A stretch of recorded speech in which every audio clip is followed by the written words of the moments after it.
What is up, everyone? Welcome into the newest video on the channel. I'm Mike, and I'm on the mic, and I'm joined with my friend slash not friend this week, Joe Morley Sports.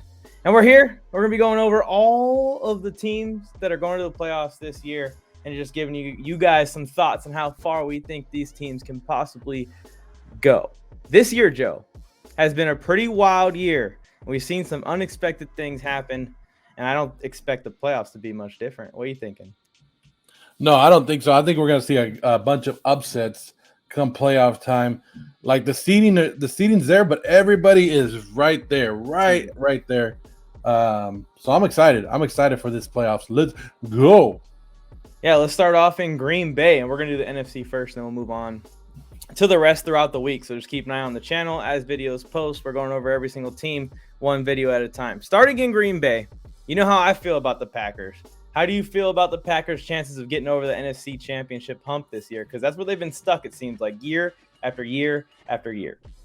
Well, I think you and I both picked the Packers to go to the Super Bowl and probably win it, like early, like before the season even started. So they're living up to our expectations already.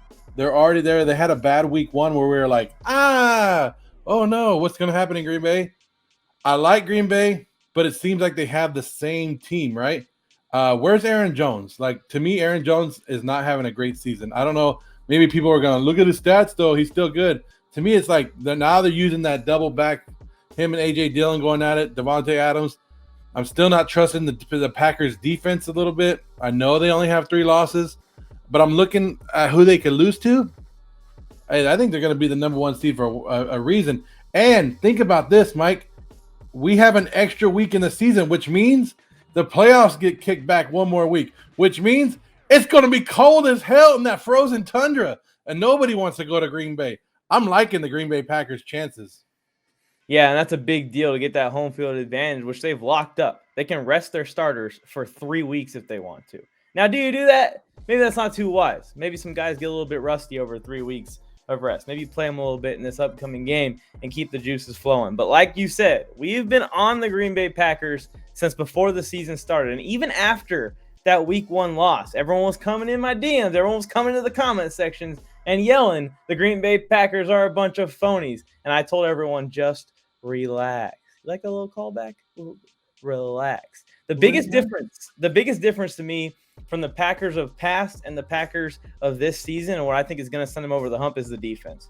I think the defense is leaps and bounds better than last year, and a lot of it is thanks to the addition of Eric Stokes. They actually have a CB2 that can go out there and cover wide receivers down the field, what you need in the NFC when you're about to go against the Rams with Cooper Kupp and Odell Beckham Jr. And imagine if they had Robert Woods. Holy shit, you got to go and play the Tampa Bay Buccaneers. Dallas might have to come and visit Lambeau. That second cornerback is a lot more important than it has been in previous years for Green Bay. And even in previous years, as soon as last year's NFC title game, that second cornerback position literally lost them the game, in my opinion. Kevin King, no offense, I know he's still on the team, and now he's their third guy, and he comes in when they need him to. He's a depth guy. Literally lost them the game last year. Yeah, you can talk about Rodgers not running. You can talk about whatever it is. I think that guy gave up 200 yards and 2 touchdowns in the game. They just kept cooking. So, who are we talking about? We're talking about, you're looking at all these teams that can go to Green Bay. I don't think any of these teams, unless it's a great day, warm winter day in Green Bay, I don't think any of these other teams can go in there and compete with, like you said, with them, because you're talking about a cornerback number, a CB2 that we probably don't even have to worry about, because these teams are going to be so damn cold. They ain't going to throw that ball. They're going to have to go in there and try to run the ball. And who has a good running back right now? Who right now? I mean, okay, Rams have Sony Michel, who's probably the best running back in the last couple of weeks in the NFL, according to yards and stuff like that, would be Sony Michel. Tampa Bay, they lost their guys. Dallas, Zeke and Tony Pollard, I don't know. They've been doing it, but they're not as great as we thought they were. Arizona, hell no, ain't got no running backs. And the Eagles, running backs hurt. I think this is the number 1 seed, and I think this is the early favorite, and I'm going to go out on a limb and say I'm taking them to win the NFC. Yeah, me too. I'm with you on That's that. not really going on a limb, huh? No, it's not. I think that their biggest threat might be San Fran. When you talk about a team that has a run game that can come in and just run the ball, they did it a couple years ago in the playoffs, but I don't think the rest of the San Francisco 49ers is good enough to keep up. I don't know. Because the thing about like the run game in the cold in Lambeau, Aaron Rodgers is still going to throw that freaking ball, even if it's cold. He don't care. So opponents are going to have to throw the ball. They're going to force them to, and it's like you said, extremely hard. I like the Green Bay Packers as well to win the NFC. It's tough to really identify the biggest threat. I think it has to be the Tampa Bay Buccaneers. I mean, that's the only team that I can really see still competing, and that's just because of Tom Brady's leadership and fire. Have you been watching the documentary? It shows a whole different side of this guy, and I'm like, okay, this is some Michael Jordan level stuff right here. I have not been watching the documentary. You got to check it out. You got to check it out. Because as you know, Mike, I do not like Tom Brady. I don't care. Yes, he is the GOAT. He is the best quarterback to ever walk the planet, but I still hate him. I still hate him because he knows deep down inside that it was a fumble. Well, I think that's a good transition. Let's go into the Tampa Bay Buccaneers, who are currently the 3 seed in the NFC behind the Rams via a tiebreaker, trying to get into that 2 spot. The Buccaneers won the Super Bowl last year. Obviously, there's a lot of big differences this year from last year when it comes to the layout of the NFC. One of them being the fact that they're not going to get a cookie first-round matchup against the Washington football team. I don't care what Washington football team fans say. They say they're in that game. They're going to win that game. They never had the lead, and they never had the ball with a chance to take the lead. So don't try and tell me they were in the game. They scored a garbage time touchdown to bring it within 1 possession, and the Washington football team's like, oh, my gosh, we almost beat them. No, Tampa, if they get the 3 seed, is going to have to play San Fran or Arizona in round 1. And then they're going to have to go to Los Angeles or go to Dallas, and then they're going to have to go to Green Bay. I don't like those chances with injuries on the team. What do you think? With the way that Tampa Bay's been playing, all the injuries, Antonio Brown saga, because you can say all you want that the Antonio Brown thing won't hurt the team. It hurt the team. When you're talking about a player that's not there anymore, it's hurting the team. You're taking away from your practice time. Mm-hmm. Mike Evans, is he 100% or is he just the decoy that tries to get touchdowns in the red zone? I don't know. And they just won a game with some no-names wide receivers, and so you got to give it to Tom Brady. But like you said, Arizona's offense is something that goes they wear you down. That's what they're designed to do. They start the game off and they keep pressure on you until you get tired. And can that defense hold up? We've seen the defense crumble. And it's not the same Tampa Bay defense that we saw last year that won the Super Bowl. And that's what I'm kind of worried about. I'm never worried about Tom Brady because even though how much of I hate him, he's always prepared. You know that. You know he's always ready. But and then the thing about Arizona too, and this is maybe San Francisco is exactly the same way, but I'm not scared of San Francisco's offense like I'm scared of. I think Arizona is more of a complete team than San Francisco. Maybe that's just me. But Arizona's pass defense, getting to Tom Brady, rocking him, just like the Saints did. You got to take all these teams that are going to go against Tampa Bay have to take that Saints tape and watch it and see what they can do because the Saints have figured out the formula. Yeah, and it hasn't really changed. Bang up Brady, and you got a lot higher chance of coming out successful against him just because he is a stationary guy. He's not able to move. So if you hit him while he's the ball, what can he do? Can't do anything about it. That's his one weakness, is that he can't really move with the ball too much. They just played an insanely tight game with the New York Jets. To me, that is ugly, man. And I'm a preacher of a win is a win, but that is ugly right before the playoffs, 2 weeks before the playoffs. If the Buccaneers get the 2 seed, and they play Philly in round 1. I'm not going to take Philly to win, but I'm not going to be completely shocked if Philly's in that game down the stretch and Tom Brady has to do some Tom Brady-like things. See, I don't know. I think Tampa Bay would destroy Philadelphia. That's just me. I'm with you on the Arizona and San Francisco because I trust them, but the Philly, I can't go that way with you, Mike. I just feel like there's been a lot more competition with Tampa. Maybe they just wrecked them. Maybe they absolutely destroyed them. But and I'm a person that believed in them last year through everything. Through the 7-5 record, I believed in them last year. They were my week 8 Super Bowl pick or something, like right after their final loss to Chicago, and they run the table from there. So like I have a realistic view of what the Buccaneers can do when it's all clicking. I just don't think it is. I just don't. Can Tampa go to Green Bay? Can Tampa win in Green Bay, in your opinion? Not this year. Not I think this year. Green Bay's defense is good enough. So we're still riding with Green Bay, but Tampa has weapons and Tampa has the coaching staff. They have the players to be able to get over that hump. We just don't see it. Yeah, I don't see it happening 3 games in a row in the playoffs, but we shall see. It is Tom Brady. We've doubted him before and been wrong before. And I think I've sworn I'd never doubt him again before.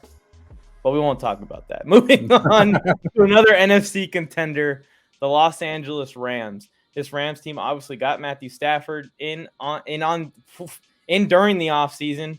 And then, of course, they picked up Odell Beckham Jr. and Von Miller in the middle of the season. That's 3 moves towards max veteran players. This team is all in. And unfortunately for them, the Packers are this good. But what do you think? The Rams running the table? They got a shot to bring a trophy home to LA as the real LA football team? See, I've been doubting the Rams all year, right? Every time we put them up high, everybody's like, why aren't they higher in your power rankings? Why aren't they this and that? Because I doubt that defense just a little bit. I doubt that Rams defense. And now I'm starting to doubt Matthew Stafford. Like, if you watch a Rams game, he makes some horrible decisions. And it's like, dude, what are you doing? Odell Beckham has turned out to be a great pickup. He's doing his thing. He's not the Odell Beckham of late, but he's doing his thing. He's an older Odell, but he's helping the team out. Cooper Kupp is unbelievable. And it's crazy how defenses know that they're throwing it to Cooper Kupp. And they go, hey, we're going to put 2 people on Cooper Kupp. And he still dominates you. He still dominates you and it's crazy. But the Rams, for some reason, and I don't know what it is, find a way to lose in the playoffs. And I don't know if it's because Sean McVay gets a little bit conservative. I'm going to guess it that way. They have 2 running backs going into this. And we talked about running backs and defense, and running backs win playoff games, in my opinion. They have a good enough defense. I'm not sold on Sony Michel, and I'm not sold on Henderson right now as being top guys that can go into Green Bay, stay healthy, and win a game. And Matthew Stafford, you think Green Bay's scared of Matthew Stafford?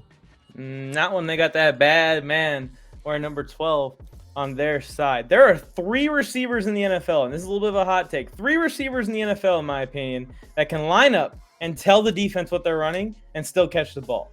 Yeah. One of them, Devontae Adams. The second one, Cooper Kupp. And the third one is Jamar Chase right now. Those 3 guys could line up to the line and say, hey, I'm running a go route. Good fucking luck. Hey, I'm running a post corner. Good luck stopping me. You're still not going to stop me. Cooper Kupp has been absolutely all-time unbelievable this year. And from last year to this year, from Goff to Stafford, holy crap. And that signifies to me that it's not necessarily that Stafford is terrible or was the wrong move or anything. That it's just taking some time for Stafford to actually get this offense down. Sean McVay is a complicated dude. And right when he came in here, when Stafford got there, you saw that playbook open. And you're starting to see it catch up a little bit. Okay, maybe we haven't done this as many times as we thought we've done this, which is leading to those kind of like head-scratching throws. Yeah. Either ran the wrong route or Matthew Stafford threw the wrong route. One of the 2 probably happened on those. And I think that they're a year away from really seeing what they can do as a football team. Next year, I think the Rams win 15 games possibly if they could stay healthy. But this year is just not their year. I like Tampa better. I like Green Bay better. And when they play bad, the Lions almost beat them. But when they play bad, the Cowboys can beat this team as well. And the Cardinals, obviously. They're division rivals. They've beaten them this year already. Speaking about the Dallas Cowboys, the Dallas Cowboys are the 4th seed as of right now. When we're doing the show, they're the 4th seed. They're going to get a home playoff game. They won their division easily. But, Mike, they have not beat a team with 10 wins this season. Detroit has done that. Dallas Cowboys haven't done that. They have a cornerback that everybody loves in Trayvon Diggs, but he's the first cornerback and the only cornerback in the last 5 years to give up 1,000 yards receiving in the season. He's giving it up. Yeah, he's got all these interceptions, but he's getting burnt too.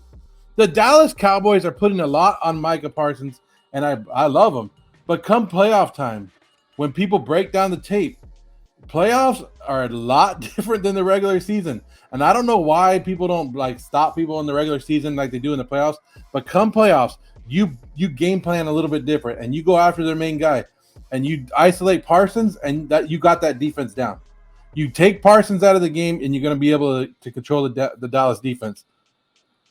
And that offense, Michael Gallup's out. Amari Cooper is not playing as hard, as great as he was. We talked about the running back. Zeke is now the second back to Tony Pollard. That offensive line is a little banged up. Dak, I don't know. Is Dak 100%? He's good last week, but hasn't been great. The Dallas Cowboys are one and done in this playoffs. I don't care. I'm saying it right now. One and done. We made it to the playoffs, but go on home, Dallas Cowboys. They are a team that I think is also like a year away, like the Rams, maybe even 2 years away. I still think they're really well rounded, and they played Tampa close in week 1. They played Arizona close last week. It's not like every time they see a good team, they're getting the doors blown off of them. I mean, they're still competing, and a play goes this way or a play goes that way, and they're winning those games. I just don't think that experience-wise they're there. How many guys on the team have even played in a playoff game? Has Dak played in a playoff game? I know he hasn't won one. Maybe his rookie year? They made the playoffs his rookie year. That's it. Yeah, I think he's played in one, but they lost it. Yeah, and then when we look at all the receivers, CeeDee Lamb, Amari Cooper, Michael Gallup, Cedric Wilson, none of these guys have been playing in playoff games. You look on the defensive side of the ball, Trayvon Diggs, Micah Parsons, none of these guys have been playing. Who has more pressure? Games. These guys are all first-time playoff performers. I look at the Cowboys a similar way I look at my own team, the Chargers, as a team that just needs to get experience this year and start looking into 2022 and 2023 as their time to shine. Could the Cowboys beat a team? I think so. But unless they're playing the Eagles in round 1, I'm with you in saying at this point, as a Cowboys supporter, whatever people call me, in my bronze sexual ways to go to the Cowboys, a first-round exit also. I think I kind of agree with it. Well, like I'm saying, out of all the teams that we've talked about, who has more pressure on them right now? Not Green Bay, not Tampa Bay, not the Rams. The Dallas Cowboys and their fan base and their owner put so much pressure on them to win in the playoffs than any other team. If Tampa Bay loses, everybody's going to be like, oh, well, they had their run last year. If the Rams do it, hey, Sean McVay did it again. Oh, Green Bay did it again.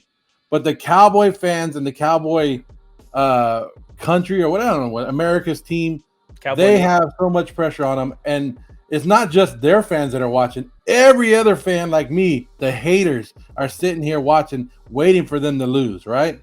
So it's just the Dallas Cowboys have so much pressure. I think they have the most pressure on them of any other team. I'm a fan of Dak Prescott, not the Dallas Cowboys, okay? You take Dak off that team, Cooper Rush is in there, I want them to lose every single game all year long. I just hope that the Cowboys have the same outlook. And it's not like some kind of all-in this year. That they see what they have. They see what they have as far as building blocks to build around, especially on the defensive side of the ball, and they continue the rebuild. You got to continue the rebuild. I think a big one's going to be, unfortunately, you're not really going to need DeMarcus Lawrence if Micah Parsons can just be your edge rusher. So get that contract out. And Amari Cooper, get that contract out. And this team's going to have a lot of money to spend and draft picks. And next year, I'm telling you, Joe, it's going to be a bad year for the Cowboys haters. They're going to be good. No, I'll still be hating. Hate. Anyways, from the Cowboys to the wild card picture, Arizona Cardinals are the highest seeded wild card right now. They're locked in to their spot at the 5 seed. They can only go up if the Rams drop the game and the Cardinals win the division. So as a wild card team, I think the Cardinals are probably the team with the most likely chance to run the table. When you look at the 49ers, Eagles, and Saints potentially as the other wild card teams, what do you think? Arizona could be a division winner in a lot of other divisions in this league. Well, yeah. What did they start? They started 7 or 8, 8-1 or something like that. And now they're 11-5. I don't know. I think they're still trying to find the identity. Do we trust Cliff Kingsbury? That's what it comes down to. That defense is looking legit. That defense looks like they can hang with anybody. But for some reason, the offense has taken a step back, in my opinion, this year. The offense has taken a step back from the last couple of years. I know they're without Hopkins for a little bit. They were without Murray for a little bit. But it doesn't seem like that offense is as explosive as it has been in the last couple of years. They're getting a lot out of A.J. Green. Christian Kirk has been coming up. But I'm worried about the offense. I'm not worried about that defense at all. I think Arizona can surprise somebody, move on to the second round. But I can't see them going on the road 3 weeks in a row and doing it. Maybe 1 week, maybe 2 weeks, but I can't see it 3 weeks in a row. Yeah, I think both Tampa and Green Bay is super tough on them. I don't know. Trips to Tampa and Green Bay, and to have to do it 2 weeks in a row, that's going to be really hard on this team with, like you said, the offense is struggling. And I think it is because of DeAndre Hopkins. I mean, the team was too good to start the year to randomly shut off the same time that DeAndre Hopkins gets hurt. I think people forget how good this guy is. He's like a top 3 receiver in football when completely healthy. He's put up multiple 1,400-yard, 10-touchdown seasons in his career. This guy by himself, just being on the field, let alone being healthy on the field, garners more attention than every single receiver in the league except for 1 or 2. And so he's a big deal. It's not like it was a small loss for the Cardinals offense, especially when they're clicking. Now they got to reset that scenario. I think Cliff Kingsbury's done a good job this year, honestly. I also was on your side saying that I was thinking this might be a hot seat season for him early on in the year, but until Colt McCoy had to come in and win a game, I was still a little bit question mark with him. But to see Colt McCoy come in and win games with the Cardinals, he's doing something right. That shows that the system and everything that they got going on there has some kind of positive formula to it. So I'm actually back on Kingsbury's good side a little bit. I'm okay with another year or 2 maybe. It just depends on how bad next year is or if there's a blunder in the playoffs. Let's hope there's no. We've seen Kingsbury blunders. Let's hope there's no blunder, bad play calls in the playoffs. Hey, you guys with elite quarterbacks, top 10 guys like Kyler Murray, Aaron Rodgers, 4th and goal, y'all better be going for it this year. The league is changing. No, you mean no field goal when you're down by 5 or whatever it is? Nope. What was it? No, whatever the hell that was in the NFC Championship game last year, that's off the table this year. Teams are going all in. Speaking about teams that I have to apologize to, and that's the Philadelphia Eagles, because I was wrong about them, and I'll admit to it. This is the one team that I was very wrong about in the offseason. I didn't think they were going to be able to get it together. I'm still not a big Jalen Hurts fan. I don't like how they have to do all this second half comeback wins, but it's working for them. They've got to the playoffs. The Philadelphia Eagles are there. I'm not buying them as anything other than, hey, we're there. Thank you. They're gonna be like that the Simpsons meme where the grandpa walks in the restaurant, takes his hat off, puts it down, and then puts it back on and walks back out. That's the Eagles in the playoffs. I don't know. But like I said, I apologize because I thought they were going to be one of the worst teams in the league. Somehow they won some games. Somehow Jalen Hurts. But it's Mike, watching the Eagles games, the first half they play like crap. The second half they come back. I don't know why. Don't know what the magic is. But the magic wears off. Playoff magic won't be there. No, this team is not talented enough to keep up with even the next highest seed in the 49ers, I don't think. But you got to give a round of applause to this Eagles team, man. They came out and fought this year. They played a lot of games against teams that had a lot more talent than them and competed in a lot of those games. And like you said, second half comeback shows the heart of a team, shows the coaching of a team. You got to give Nick Sirianni is his last name, right? Yeah. Really good job in his first year with this roster. Jalen Hurts still has question marks from people, but I will say this one thing about him and what I've noticed. There's been a couple games where it's been like, okay, he came all the way back to rookie year Jalen Hurts. But it seems like, at least to me, that he has improved so much from his rookie year to now. Like to a point where it's like, okay, this guy might have a potential to be a long-term starter in the league, when before you were like, ugh, should they even give him one more year? We were talking about them trading for people last offseason or keeping Wentz and trading Hurts out last offseason. That is something that has helped him out a ton, is Hurts' improvement throughout the entire season. And his improvement has been enough to get them a wild card spot. Maybe they might get a wild card spot at 9-8 if they lose this weekend to the Cowboys, but it's still a playoff spot. The Washington football team made it last year, and everyone was praising them in the offseason. So I got to praise the Eagles. Praise the Eagles. Praise it, no, fly. Not too much, though. Not too much. On the road to no. Well. Fly, Eagles, fly until you lose in the first round. Darius Slay in this defense is underrated. That was the one thing I did get right. The Eagles and the Bengals were the two surprise teams this year. And I knew that the Bengals offense was going to be good. The offensive line was going to be bad, and the defense was going to be bad is what I thought. The defense is way better than expected. Similar with the Eagles, but the opposite. I thought the defense was going to be really solid, but the offense wasn't going to be able to score shit. And both those teams have turned out to be okay. So misses. Well, let's talk about the two teams that are on the bubble right now. It looks like San Francisco 49ers are going to be the ones that make it, but there's still an outside shot that they don't make it. Jimmy G hurt. They're going with Trey Lance.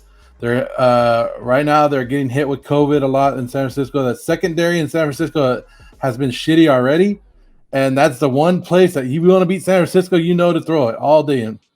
But they come up big in big moments. Kyle Shanahan gets his team ready for those big games like nobody else. Do we have a shot with San Francisco? Trusting them anywhere? Which running back they're going to use? Anything? Can Trey Lance? Is Trey Lance going to be or Jimmy G? What do you think about this team? First of all, I have to apologize to my dad. He's a 49ers fan, and he's always going back and forth with me on Jimmy Garoppolo and Trey Lance. He doesn't agree with me that Trey Lance is the future. He thinks that they should stick with Jimmy Garoppolo. Kind of crazy, Dad, if you ask me. But here is the one scenario where I agree with you. They would rather have Jimmy Garoppolo out there. I think that we could see games where San Fran throws it less than 15 times, or at least that first round game where San Fran throws it less than 15 times in the game, like we saw a couple playoffs ago, and they lean on Deebo Samuel, Elijah Mitchell out the backfield, which is very, very strange that they found a lot of success with that combo of a wide receiver and a guy that no one knew about last year out the backfield. But that's the way they've been running their team. With all the COVID hits and everything that San Francisco is dealing with, I don't think that they get out of the first round, but it does help that they stick in this 5-seed spot and they play against a division a rival in the LA Rams possibly. Well, no, they would play against the Bucs right now, so they're absolutely screwed if they have to play Tom Brady and them with a COVID-riddled defense. And like you said, there is still the outside shot the 49ers lose this weekend and the Saints win, and that will put the Saints in the playoffs over the 49ers. So it's not even really a for sure thing that we're going to see the 49ers in the playoffs. But I don't really like their chances of getting out of round one unless they somehow. But if the Niners make it, the best chance for the Niners is they get matched up against the Rams because they know how to beat that team at least. But they're playing the Rams this weekend, so if they have to beat the Rams and then play the Rams, like it's something different. But if the Niners make it, that's 3 NFC West teams, and that's something to brag about, right? But like you said, I think the Niners are too banged up, and they're one of those teams that they had a hard year last year, but we always knew that they were good. And I want to see what they are about next year. If they can sneak into the playoffs and get that a little bit of experience for these guys, they're going to be a little bit more dangerous come next year. But I wouldn't say they are any threat in the playoffs this year. The Saints, on the other hand, Mike, the Saints. What have I been saying about the Saints all year, Mike? I've been saying fade the Saints, especially like in fantasy football. The Saints are a horrible team. The only thing keeping the Saints alive is that defense. Whatever Dennis Allen is doing and getting those guys prepared, that defense comes out. But that offense is fucking horrible. Horrible, Mike. That offense is trash. We found out this year, Taysom Hill is not a quarterback. He's not the future of that team. He's trash too. Like, I don't know how they have a playoff hope alive. How they have this much of a playoff hope. That just shows how great of coaching they have in New Orleans. But that team is going to get destroyed unless they play Tampa Bay. Unless they play Tampa Bay in the first round. Then we can go ahead and say, hey, you win, move on, because you're going to destroy Tampa Bay. They know how to beat one team and one team only, and that's Tampa Bay. The rest of it, the Saints are whatever. Like, what are you going to say? Oh, the Saints are going to beat Green Bay again? That ain't going to happen. Yeah, this is what I try and explain to all the people of old school football that I saw the old school football ways, just pound the rock and play defense, pound the rock and play defense. It can get you some wins in the NFL, but defense no longer wins championships. The Saints don't have a passing game, not a single passing game. I watched that Ian Book game rooting for the Saints against the Dolphins because, of course, I'm a Dolphins to piggy bank picks hater. And I was just embarrassed about how bad their passing offense is. No one's getting open. No one's getting any separation. And all the quarterbacks stink. Even Jameis Winston wasn't really doing that well. He just reeled in the turnovers and was handing the ball off, and the run game was still carrying them a little bit. I think they have similar outcomes for their season with Jameis Winston as what ended up unfolding. Unfortunately, Winston gets hurt. This team stands no chance in the playoffs of going Absolutely. anywhere. If they upset a team, I will be absolutely shocked. Then the second round, they're a bye week for somebody. They're a bye week for the Packers in the second round. In Lambeau, Taysom Hill, heck nah. Not even a chance. So let's just finish off the show with saying Green Bay wins the NFC. I'm with it. So the way we started the show is the way we're ending it. Green Bay, if I had to rank them, I would say Green Bay. And then my second team, if Green Bay somehow gets knocked off and this team is the one that does it, I would go. You know what? I'm gonna go with Arizona. So if Green Bay gets knocked off, Arizona's my second team. I believe in my generation's GOATs. So I'm Green Bay, Tampa, one of those two. All right, Green Bay, Tampa. But Green Bay is our pick, guys. Let us know who your pick is. Put it down in the bottom. Give us the reason why you think your team is going to win the NFC side of the playoff bracket and get to the Super Bowl. You know, there it is right there. There's a Super Bowl trophy. That's what everybody plays for. That's the one thing that they want. Yeah, we'll see if this year's as wild as it was last year. We saw some great games in the NFC playoffs between the Tampa Bay Buccaneers and the New Orleans Saints. Tampa Bay Buccaneers and the Green Bay Packers, in my opinion, is an instant classic from last year. That Scotty Miller touchdown just had me going crazy. I was like, oh, they're going to do it. Yeah, and then, of course, Super Bowl ended up being a blowout. Appreciate you guys for tuning in. Make sure you like, comment, subscribe. See you next time.